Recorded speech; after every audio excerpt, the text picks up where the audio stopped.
अब जो इसके एडवांटेजेस है इसको हम डिस्कस करते हैं। ईज़ ऑफ यूज़, आपको इसमें कोई इतनी स्किल्स नहीं चाहिए यूज़ करने के लिए वर्डप्रेस के लिए। जिस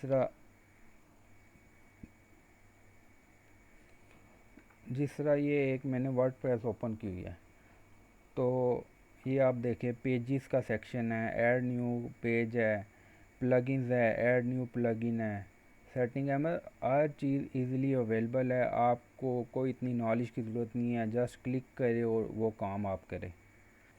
तो अगर आप वर्डप्रेस को पीएचपी के साथ कंपेयर करते हैं तो ये आसान है। पीएचपी में आपको पहले नोटपैड पे या सब लाइन पे टेक्स्ट एडिटर पे कोडिंग करनी पड़ती थी, फिर आपको उसको बैक एंड पे जाके अपलोड करना पड़ता था। जिस तरह ये मेरा सी पैनल है, इस सी पैनल में हम फाइल मैनेजर में जाते हैं, तो आपको जो वेबसाइट की फ़ाइल होती है वो यहाँ अपलोड करनी पड़ती है। तो वर्डप्रेस जब से इंट्रोड्यूस हुआ तो ये काम ख़त्म हो गया। आपका एक एडमिन पैनल होता है, एडमिन पैनल में आपका सब कुछ अवेलेबल होता है। अगर आप पीएचपी की वेबसाइट भी एडमिन पैनल से ऑपरेट करना चाहते हैं तो आपको पीएचपी में पहले एडमिन पैनल बनाना पड़ेगा। वर्डप्रेस में तो आपको एडमिन पैनल जो बैक एंड है वो तो बिल्ट इन मिल गया है। अगर आपको पीएचपी भी इसी तरह काम करना है तो आपको बाकायदा डिज़ाइन करना पड़ेगा, बाकायदा पीएचपी की क्यूरीज वगैरह सारा कुछ लिखना पड़ेगा, तब आप उसको ऑपरेट कर सकते हैं। बेसिकली वर्डप्रेस भी तो पीएचपी में है ना, इसकी जो बैक एंड कोड रिटर्न है वो सारा पीएचपी में हुआ है। अब सेकंड इसका एडवांटेज है manage your website from any computer. आपके पास यूज़र नेम और पासवर्ड होता है, आप किसी भी जगह से अपनी वेबसाइट को एक्सेस कर सकते हैं। तीसरा है नो एचटीएमएल एडिटिंग। ये एक इसका एडवांटेज भी है और डिसएडवांटेज भी है, क्योंकि आपको जब कस्टमाइजेशन करनी पड़ती है, बिल्डर के अलावा कस्टमाइजेशन करनी पड़ती है आपकी वेबसाइट अपने की रिक्वायरमेंट के हिसाब से कि आपकी ये रिक्वायरमेंट है, तो आप बाद उधर कोड यूज़ करते हैं तो आपको एडिटिंग करनी पड़ती है। एडवांटेज मोस्टली वेबसाइट में एडवांटेज होता है, लेकिन कुछ वेबसाइट है जिसमें आपको एक काम करना पड़ता है। Search engine love WordPress website, basically Yoast SEO plugin है। उसके बाद पीएचपी का कोड है, इसका वर्डप्रेस का क्लीन कोड है, तो वो उसको इजीली इंडेक्स कर सकता है।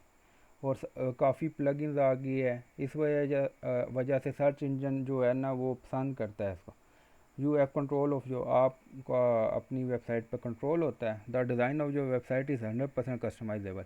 वर्डप्रेस का डिज़ाइन आप कस्टमाइज़ कर सकते हैं, लेकिन आपको उसके लिए ज़रा बहुत कोडिंग स्किल भी चाहिए। बाद वो आप बिल्डर के थ्रू कस्टमाइज़ कर सकते हैं, लेकिन कुछ चीज़ें बिल्डर के साथ नहीं होती, तो उसके लिए आपको अपनी कोडिंग स्किल यूज़ करनी पड़ती है। या अगर आप पीएचपी ना यूज़ करें, आपको सीएसएस आनी चाहिए। उसके बाद डिव यूज़ करना आना चाहिए। डिव के ऊपर मीडिया क्यूरी यूज़ करनी आनी चाहिए। बूटस्ट्रैप ज़रा बहुत कि आप स्क्रीन के साइज़ के हिसाब से उसको सेट कर सकें। अब blog is a built in and ready to go. Basically जो वर्डप्रेस वेबसाइट है वो एक ब्लॉग है। जब आप जाते हैं, ये बेसिकली पोस्ट या ब्लॉग, शुरू में इनिशियली ये ब्लॉग आया था, बाद में इन्होंने ऐसे इसको एडवांस किया था। Extend the functionality of your site with plugin. जब हमने इनिशियली इस पे काम किया था तो मेरा एक क्लाइंट था, उसने कहा था कि मैं जब यूज़र फॉर्म सबमिट करे तो मुझे पीडीएफ भी मिले। उस वक्त पीडीएफ प्लगइन नहीं होते थे, तो उस वक्त हमने बाकायदा पीएचपी का कोड लिख के ना उसकी फंक्शंस फाइल्स में डाला था कि जब यूज़र कोई फॉर्म सबमिट करे तो यूज़र को भी पीडीएफ सेंड हो और जो ऑनर है उसको भी सेंड हो। उस वक्त प्लगइन्स नहीं होते, तो उस वक्त काफ़ी डिफ़िकल्ट काम था। अब तो पीडीएफ जनरेटर के प्लगइन आ गया है, तो आपको तो कोडिंग स्किल तो तकरीबन ख़त्म हो गई है, क्योंकि प्लगइन्स अवेलेबल है तो आपको कोडिंग बहुत कम करनी पड़ती है। अगर आपने ई कॉमर्स की वेबसाइट बनानी है, अगर आप प्लगइन्स ना हो तो आपको पेपैल की कॉन्फ़िगरेशन करनी पड़ेगी, स्ट्राइप की कॉन्फ़िगरेशन करनी पड़ेगी, वो काफ़ी टाइम लेते हैं। लेकिन अब प्लगइन्स आ गया है,